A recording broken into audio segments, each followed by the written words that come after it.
rero ndagira ngo utangarize ko utagomba gucika intege. Oh haleluya. Umuntu ugambanira urugo rwawe nuko umurusha urugo ruzima. Ndagira ngo aya mavuta ndimo nkubwira uyumve, ntumere nka bene Seruya. Wakira amagambo aremereye ari nk'ubutunzi bukomeye avuga ngo impamvu runaka yafashe umwanya wo kumvugaho ibi nuko antinya kuko ndi umunyembaraga. Koko akakuzanira amakuru, akakuzanira utugamba, akakuzanira byose ukumva abonye inshuti, ariko kumba arimo arahiga ubwami bwawe bwo mu mutima wawe kugira ngo bujyeho icyasha n'amakosa aremereye. Engana ngo barambeshyera ngo baravuga bikuri iki. Uyu munsi aravuga ejo bizarangira. Ni byiza rero ko bati jewe ntaho muriye na bene Seruya. Umwuka wo guhora no guca ibihanga no kwica no guhemuka si uwanjye, njye umwuka mfite n'urukundo n'amahoro. Mureke yitukire, reka bakuvuge, reka bakurwanye, reka bagusakurize, reka bakomanga aho bashaka, reka baguteranye ko babyumva, reka banga ibyawe byose bakora, ariko wiba nka bene Seruya ngo ujye guca igihanga Shimeye. Ko n'ubundi Shimeye uyu nguyu mwari muzi ko yagarutse akaza gusaba imbabazi Dawidi, akagenda, ibyo bavuze bikagenda, n'ibyo bazavuga bikagenda. Nta mpamvu yo kugira ngo wicare wumve ufite umutima wo kwihorera kubera na bene Seruya. Abivuze icyaha ngaha. Ngira ngo Imana iri jambo yari impaye, reka nongere mbaramutse pe, mbasuhuze, ndabakunda. Ni Ntambabazi Jean Baptiste. Nongera mbabwira ngo Imana yo mu ijuru ibampera umugisha. Ikiganiro twaganiriye umunsi ushize twarebye ku bantu, mutagira ngo uyu munsi nibasiye abantu. Nuko mbabwiza ukuri, nta na kimwe uzigera ugeraho kitanyuze ku muntu, cyaba cyiza cyaba kibi, byose Imana ibicisha ku bantu. Abasapota, abagufasha ni abantu, abashitana akoresha ngo akurwanye ni abantu. Uyu munsi rero mu gitondo mbyutse nabyukanye ijambo sinkunda sinzi ryamfashe mu gitondo, numva ijwi rirambwiye ngo mpuriye he na bene Seruya. Nyibazaho bene Seruya, bene mpuriye he nabo. Kumbi ni amagambo Dawidi yavuze mbere yuko dusenga Imana tutangire kino kiganiro. Arabwira mu bice igitabo cya kabiri cya Samweli 16 umurongo w'9 n'umurongo w'10, aravuga ngo umwami aravuga ati mpuriye he namwe bene Seruya. Arantuka kuko Uwiteka ari wamubwiye ati tuka Dawidi. None ninde wabasha kumubuza? Atariko ibyo abitewe n'iki?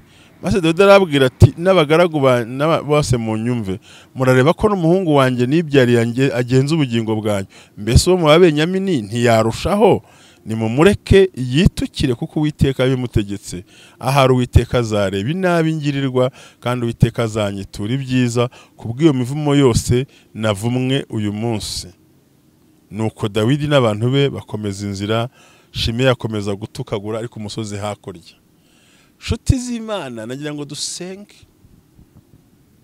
Nyiri cyubahiro, nyiri ubutware, nyiri ubushobozi, nyiri imbaraga, nyiri kurema, byiringiro byacu, mahoro yacu, imbaraga zacu, gakiza kacu, Imana twabonye, Imana twamenye, Imana dukunda, Imana ibana natwe dushyigikira, umugambi mwiza, Imana ishobora byose, uri gitangaza kandi urakomeye, kuko amagambo yose aba mu kanwa kawe ari amagambo mazima. Reka uduhane umugisha n'abagiye kumva kino kiganiro bose, kubwa Yesu Kristo umwami wacu, amen. Murakoze cyane. Nongere nkwisabire kongera gukora comment, biratunezeza. Cya kabiri, ukore na like harya hantu, vuga ko bikunze, unasharinguhe n'abantu muri ya masengesho avuga ngo ntitwambuke. Uyu munsi ntabwo nibasiye abantu, nibajije impamvu Imana mbwiye ngo bene Seruya. Byukuri sinzi nicyo nabyukiyemo, ariko nicyo bita kurwanya umwuka wo kwihora. Seruya ubundi ninde? Seruya niwe babyaye abahungu barimo yo barabagabo b'ingabo zande za Dawidi. Ahabwa ati jye mpuriye hehe namwe. Noneho akaba umugabo Shimeye wari inshuti cyane ya Sawuli, ngo arangije ajya ku musozi hakurya ngo atuka Dawidi, ngo akajya yora umukungugu ngo yarangiza akawurenza avuga ibitutsi byinshi kuri Dawidi, aramutuka, aramuvuga nabi, aravuga amagambo maremare ngo kugera ubwo abitwa ba Bishayi, abagaba b'ingabo bungirije ndetse n'abandi bose batariko ni gute no muntu yangara gutuka umwami, bamurwanira ishyaka bumva ko bagiye gufata ubunguwo Shimeyi ngo bamwice birangire, hanyuma bashaka kugira ngo ariko bagambiriye kugira ngo banduze ya sura nziza, banduze wa mutima mwiza, wanduze ya gahunda yose twarebaga ahangaha. Nuvanga umurongo w'ikendo witwa Bishayi mwene Seruya abaza umwami ati ariko n'igituma tureka iyo mbwa y'intumbi agatuka umwami databuja, ndakwinginze reka nambuke muci igihanga. Hari ndashaka kubwira ikintu kimwe, hari abantu bakurwanira ishyaka ariko rikuraho ibihanga by'abandi. Nicyo kintu cya mbere, bafite ishyaka ariko ryo guhora, ryo kukumva, kandi ko kuyuseruye uyu mugabo cyasobanura uyu muhungu uko asobanura rwose Bishayi, urumva yagize ishyaka ryiza, aravuga atari koko badutukira umwami turaha, ati munyemere mwami, ni harabura iki koko iriya mbwa we aranatukana. Mu buzima ujya wirinda abantu bakurwanira ishyaka ku buryo baca igihanga cy'umuntu, umenye kuko ubemere bakagica, nawe cyawe ntago cyasigaraho, nawe utahabaza gukora ibyo bintu. Ahubwo atari kumva iyo mbwa y'intumba aratukana ati ngiye nyemera njye hakurya. Ariko Dawidi nk'umukozi w'Imana, nk'umwami usobanukiwe, aravuga ngo mwami ati mpuriye he namwe bene Seruya, arantuka kuko Uwiteka ariwe wamubwiye ati tuka Dawidi, nunde wabasha kumuza ati reko abitewe n'iki. Urumva aya magambo by'ukuri nta wavuga ko uyu mugabo ataravuze ibintu bikomeye Seruya, kandi koko yararwanya ishyaka pe rifite imbaraga rikomeye, yumva agiye kurwanira shebuja kugira ngo agire ibintu akora kandi koko bikorwe neza. Urumva ko yari yarwanya ishyaka, ariko ikintu cyabayeho niki, Dawidi aramubwira ngo mpuriye he namwe bene Seruya, amasezerano yanjye nawe bihurira hehe? Ishyaka rituma nca igihanga cy'abantu, ishyaka rituma ndwanya abantu, ishyaka rituma narogesha abantu, ishyaka rituma nihorera, murikura he? Genda umukozi w'Imana, Imana yampamagariye kubabara. Icyo nagambire kuganiriza uyu munsi wa none, ntugira aho uhurira n'abantu bifuza kuguhorera bakoresha imbaraga, kuko ijambo ry'Imana ryarambwe muri Zaburi 23 na 5 nako aravuga ngo kuko inkoni y'abanyabyaha itazahora ku mwandu w'abakiranutsi, kugira ngo badahindukira bakihorera. Please, niba nkurikiye ukabukunda umwe bw'abera ministries, ukandi ukumva kunze n'Imana no kubana n'Imana mu mutima wawe, gerageza wirukane ba Seruya mu buzima. Bene Seruya bigizeyo, bumva wakwihora, umva wahemukiye undi, dapurda iryinyo kuryinyo, jisho kujisho, muri wo kubisa urushyi nawe mukubite ebyiri, umwuka wo kuvumagura. Ibi bintu mpuriye he namwe mwebwe ko muri abagaragu, ngiye nkaba ndi umwami, Imana ko yanyimitse, Imana ko yangiriye neza, Imana ko yantabaye, ubundi mpuriye he n'ibyo bintu byanyu by'ubwicanyi? Mpuriye he n'ibyo bintu? Urumva koko by'ukuri Shimeyi yari gutukana pe, w'umubenyamini, umubenjamini ukomoka kwa muryango wo kwa Sawuli. Gutuka Dawidi ni ikintu cyumvikana, ko yicije bavandimwe, ko yanyaze ubwami, aratukana. Ariko n'uyu Seruya nawe arwana ishyaka ry'umubiri, aravuga ati iyo mbwa isakuza hakurya umwami nanyemerere ngende nkureho igihanga, nindangiza agenze nkwereke. Ariko Dawidi 2023 Imana igukureho abantu bakurwanira ishyaka ricisha abandi igihanga. 2023 Imana ikurinde bene abo bantu ba bene Seruya. Bene Seruya bagira umushiha, bagira umujinya, guhorera, bishe n'uwitwa Sahera. Bene Seruya bangabo, Dawidi aravuga ngo mpuriye he namwe mwebwe, ko mvuka kwa Yesaya, nkavuka kwa Obedi, nkavuka kuri Rusi na Bowazi, mu gishyitsi cyo kwa Yuda, nkaba Imana yarampamagaye ikankura mu bwungere bw'intama, ikampa umugisha, ikampa uburyo, ikampa icyerekezo. Uyu munsi nkaba nguwe neza. murashaka kuvuga iki, murashaka kumbwira ko bigenda gute, murashaka kumbwira gute ngo mpuriye he namwe ko nge ntafite umutima wo kwihora. Nukuri muri buno buzima turimo 2023 ndakugira inama guhora nuko Uwiteka we ntubyemerewe. Imana ikurinda abantu bose baca ibihanga by'abandi kubera wowe. Ntabwo umunsi wawe ngo bikunde.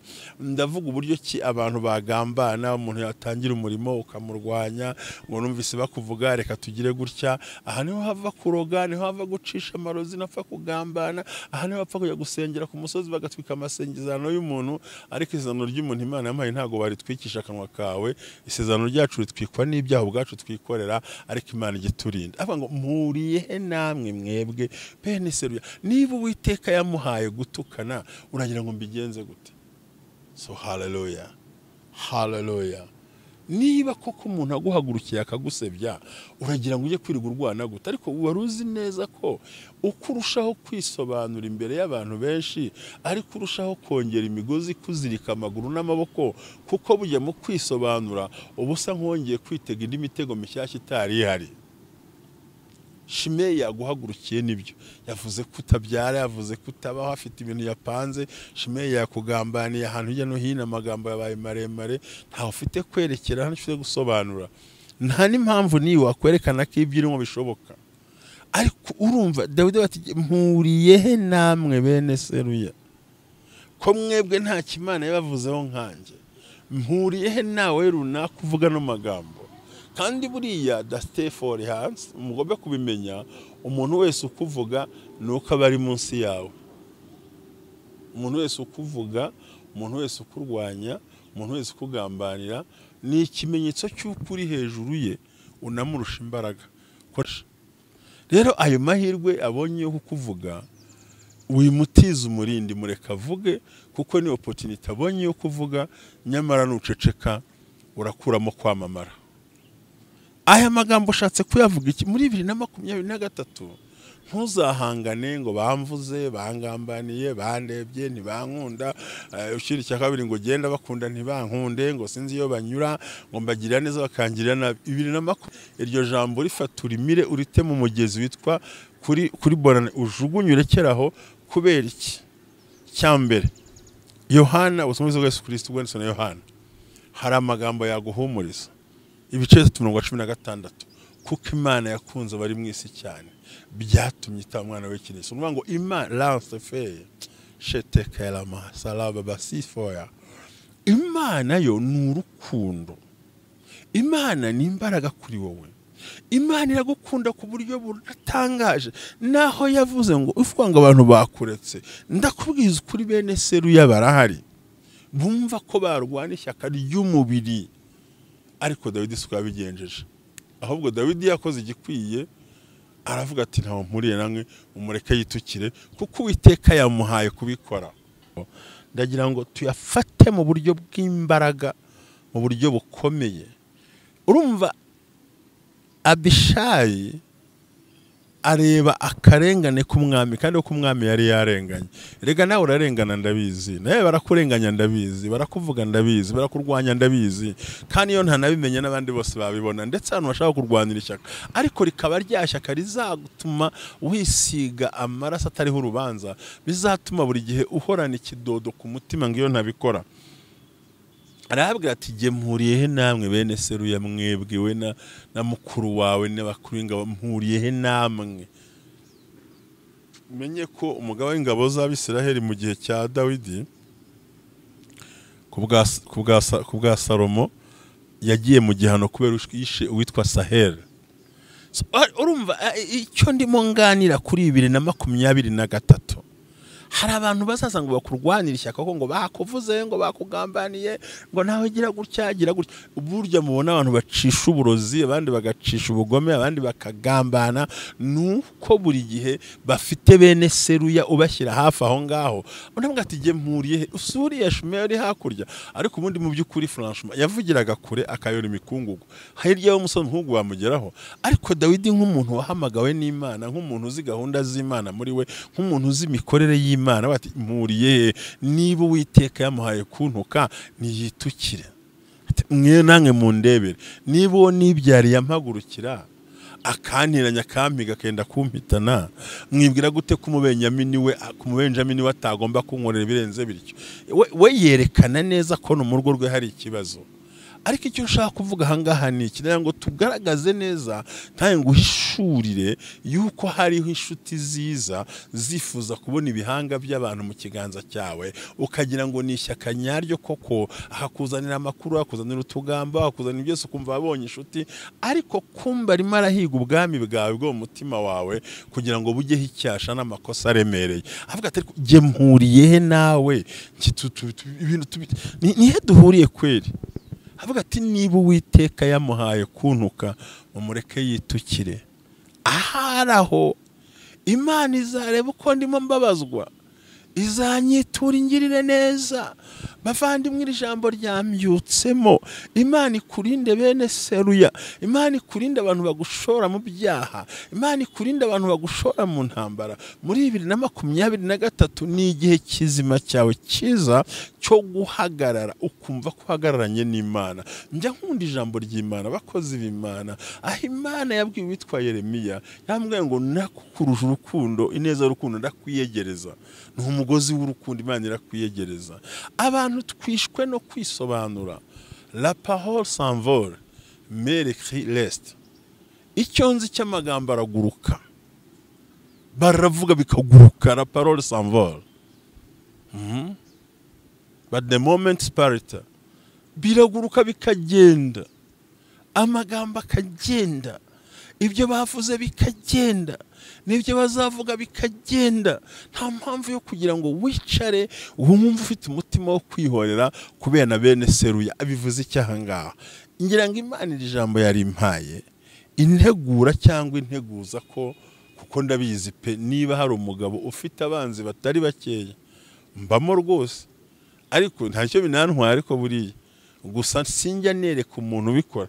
Hari nk'umugabo umwe tuziranye turicana tugasangira ariko iyo mpagurutse avuga ibintu byinshi cyane ariko uwo nawe umwaka tugomba guhagarara ariko ntuzanabihagarike uzabikomezanye kurinda imvi z'uruyenzi unasaza unataha unava muri iyi si ukiri wa muntu utemera ko kwihorera si ibyacu, kujya kugambana batugambaniye si ibyacu, kuvuga batuvuza si ibyacu, kwisobanura imbere y'abantu si ibyacu. Muri uyu mwaka wa 2023 bavandimwe nshuti z'Imana wowe nkurikiye ku bumwe bw'abera gabanya umwuka wo kwisobanura. Kuramo ibyo bintu byo kuvuga ngo urabona ngo ndarengana ngo barambeshyera ngo baravuga bikora iki. Uyu munsi aravuga ejo bizarangira. Ni byiza rero ko bati jewe ntaho mpuriye na bene seruya. Umwuka wo guhora no guca ibihanga no kwica no guhemuka si uwanjye, njye umwuka mfite n'urukundo n'amahoro. Mureke yitukire, reka bakuvuge, reka bakurwanye, reka bagusakurize, reka bakomanga aho bashaka, reka baguteranye ko babyumva, reka banga ibyawe byose bakora, ariko wiba nka bene seruya ngo ujye guca igihanga Shimeye. Ko n'ubundi Shimeye uyu nguyu mwari muzi ko yagarutse akaza gusaba imbabazi Dawidi, nawe akamubwira ati ntacyo bintwaye, barabana kandi yamututse. Ndagira ngo nkwereke icyo bita imbaraga. Umuntu wese ukuvuga ni ikimenyetso cy'imbaraga. Waramusize burya nubwo utabyemera ariko burya waramusize. Umuntu wese wicara akajya mu nama kugambanira ngo udatera imbere utagira ngo hari ikindi nubwo bafite yuko ugiye kuzamucaho ukamusiga ukavuduka, ariko n'ubundi kugenda ntibizakubuza kuzagenda ugatera imbere. Kuba ashobora kwicara mu nama utarimo akagusebya ngakwicira hazaza utagira ngo ni ikindi nubwo bagufitiye n'amasezerano kuziho n'imbaraga kubona ati nitutagambana raducika. Ariko nkubwiza ukuri nta nama nta mugambi nta bwenge bizarogoye icyo Imana yavuze ku buzima bwawe. Ni ukuri burya umuntu ufata agahe kawe agaheka agatega moto cyangwa agatega imodoka akagenda n'amaguru cyangwa akagura MBS cyangwa akagura ikarita yo guhamagara kugira ngo akwicira hazaza, ndagira ngo umenyeshe ngo ntiwongere kubifata nk'ibintu byoroheje. Menya ngo burya ndi umunyembaraga, ahubwo yabikoze kwa gutinya. Burya baragutinya, ntugire ngo umuntu utagutinya se yanakuvuga. Ubundi umuntu wese ukurusha ubushobozi ntagiye yagufataho. Umuntu ukurusha amafaranga ntirwamba neze ngo bigende bite. Umuntu ukurusha abantu se yasakuza ashaka iki. Umuntu wese rero ufata uwo mwanya wo kuguhangana no kurwana nawe, akenshi na kenshi ni ikimenyetso cy'imbaraga wibitseho, ari matinya muri wowe, avuga ati no muntu ntago twamushobora kereka tumushyize ahantu hasa n'ahangaha. Rero ndagira ngo utangarize ko utagomba gucika intege. Oh, haleluya. Umuntu ugambanira urugo rwawe nuko umurusha urugo ruzima. Ndagira ngo aya mavuta ndimo nkubwira uyumve, ntumere nka bene Seruya. Wakira amagambo aremereye ari nk'ubutunzi bukomeye, avuga ngo impamvu runaka yafashe umwanya wo kumvugaho ibi nuko antinya kuko ndi umunyembaraga. Icya kabiri kandi burya uruvugo rw'umuntu iyo urwitondeye ruhinduka publicity kugeza ahakomeye. Kuko ni free publicity, nuvuga ngo umuntu agushyiriyeho amatangazo utiri ubaza ibintu byinshi cyane. Kuko muri batandatu azavugamo jewe ntihazabura biramubwira ati ibyo bintu uvuga si ukuri, twe tumuzi uku nuku nuku. Icyo nzi cyo ikibuga umuntu agusheberejeho iyo ucecetse nturwane intambara, cya kibuga kibakiraho amateka maremare kandi ukagera kure hashoboka, hakugeza aho wimvusa kuzagera. Rero ni byiza ko bene Seruya babagambanye bumva batukana, avuga ati ni mumwihorera tuke nuwo nibyari yarampagurukiye na nkanswe webwe mwebwe uyu nguyu murekera aho ngaho. Kandi byaje kugera asaba imbabazi. David aramugumana ariko agiye gupfa abwira umuhungu we Salomo, avuga ati mwana wanjye rero ati uzamenye ko uzabigenza. Salomo ati rero uramenye umunsi wavuye Yerusalemu no gupfa uzapfa. Yari hasotse Shimeye n'ubundi azira wa muteko ntiyatindiye Yerusalemu n'umwuka w'ubugambanyi. Ariko urumva ya Dawidi aza kumwica yari kugibwaho n'urubanza rudafite icyo ruvuze, ko umuntu utukana utera imikungugu sinamabuye, imikungugu yo hasi ayora akakujugunyira, ibyo bikubuze gusinzira no kwicara ngo utuze nk'umuntu yavuze. Ariko urumva yaza kubikora byari kuba bimuzanira akaga. Rero umwuka wo kwirukana bene Seruya birukane rwose, abantu bakubwira ko bakwanga, bavuga ngo kanaka yakuvuze no. Umuntu wese ufata igihe cye agatega indege cyangwa imodoka cyangwa moto, agafata igihe agashyiramo ikarita agahamagara, agakoresha amayinite agahamagara agira ngo avuge, ndagira ngo umenyeshe ukuri uwo muntu aragutinya kuko azi ikikurimo, azi n'imbaraga zikurimo. Mwibuke neza ko ubwo Baramu na Baraki bari kumwe agiye kuvuma Abisirayeli kamunanira, mu byibuke 23 na 22 byo mu kubara, mu byibuke yuko Imana amubwiye ngo Imana si umuntu ngo ibeshye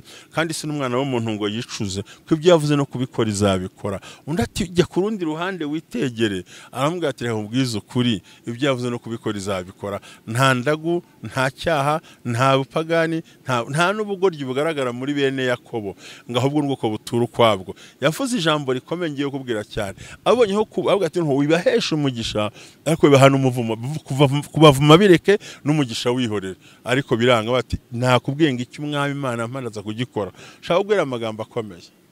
Arangije Baramu ko yari ibiguzi yegera Baraki aramubwira ati umva rero aba bayudu ababisirayeli uri kureba ntushobora kubashobora, Imana ikiciye hagati muri bo, ahubwo fata abakobwa beza bahanimo wabo, ufate n'ibisore byateruye ibyuma by'imo wabo, ubishore hagati kandi wese ajyana ikigirwamana cye, ajyana inyama, uri inyama akanasambana, Imana igasohoka muri bo, barahita bapfa bose. Kandi koko iyo nama yabagiriye yakoze umuti mubi, kuko uwo munsi hapfuye 23 uwo munsi kubera gusambana no kunyama z'intonorano.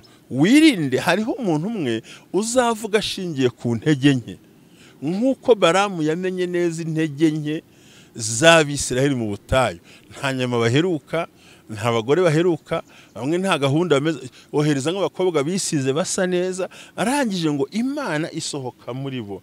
Nagira nkubwire ikintu gikomeye, ni kenshi ukwiye kwirinda, kuko Satani ubwe amenya inzira ari burwanye nk'amasezerano yawe, akamenya inzira ari bwangize nk'ibintu byawe. Rero guceceka no gucecekana abantu no gutuza, menya ngo ukuvuga umurusha imbaraga, ukurwanya umurusha imbaraga, ukugambanira umurusha imbaraga, ugusebya umurusha imbaraga, ukugambanira ahantu utagera umurusha imbaraga, uvuga ko ntacyo umaze umurusha imbaraga. Nuvuga ngo za mbaraga zawe zirigeze hejuru kure cyane, hahandi abantu batabasha kwakira. Ariko imbaraga z'Imana zishobora byose n'umugambi no kurema kw'Imana, nyemerera ibane nawe uyu munsi wa none kuri kino kiganiro n'amasengesho wongere ugire ubwenge, wikwihorera, wihemuka, wirakara ngo baramvuze ngo ukora ibintu. Oya, ugomba kugizayo bene seruya, babandi bafite amatiku, babandi uvuga ngo reka tukugenze uku, tugufashe, tuguhorere, tugutabare, ukumva ni abantu bazima. Ariko please ndakubujije, njye y'umuntu amvuze ndavuga nti wow, ni ikimenyetso cy'uko namurushije imbaraga. Iyo umuntu avuze ngo ndi umukene ndavuga nti wow, ntabwo yamenye ibyo ntunze neza byose. Sora Imana ibampera umugisha, mugubwe neza, mwakira ijambo ry'Imana, Imana ibarengere kandi Imana ibatabare kandi Imana ibakomeze ku Yesu Kristo umwami wacu. Amen. Bye bye.